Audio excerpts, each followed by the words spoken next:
Okay. Hey, they're just at the Fountain Hills Concourse and with a very beautiful Lotus Elan. Brett, tell me a little bit about your car.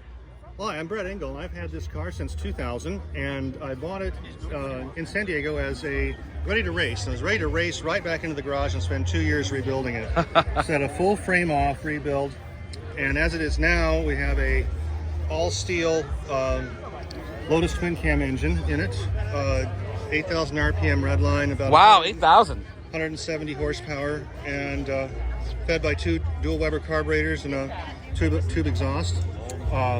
Suspension and chassis are all coilover suspension with unequal A-arm Heim joints throughout, or rose And that was joints. factory, it was double wishbone, right? Factory was double wishbone, had rubber joints, so this has been modified okay. for racing.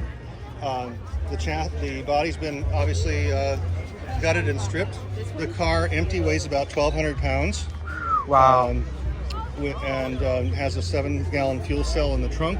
And has a 10-quart dry sump tank behind the passenger seat area. Usually carry about 8 quarts of oil in that.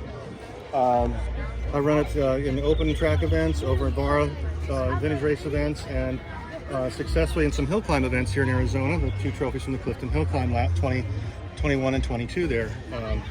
It's just a hoot to drive. It's one of my favorite of all-time cars to drive. Yeah, and I like this one, and I have raced against it. Well, not the same class. And you were faster. Well, this goes really well.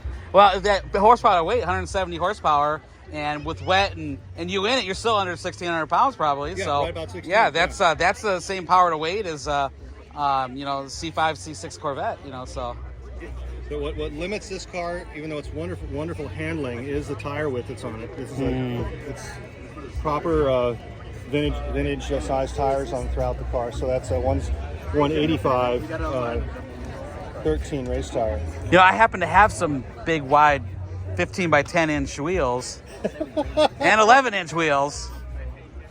Yeah, the problem here is getting them under the fender wells. Yeah, This is yeah. not a lot of clearance there. But Looks like they fit bigger in the back, but yeah, you're right about the front. yeah, Very good. I've added the wheel studs so I can put wider offsets in the So back. it's pretty well sorted. Anything more coming for it, or is it already perfect?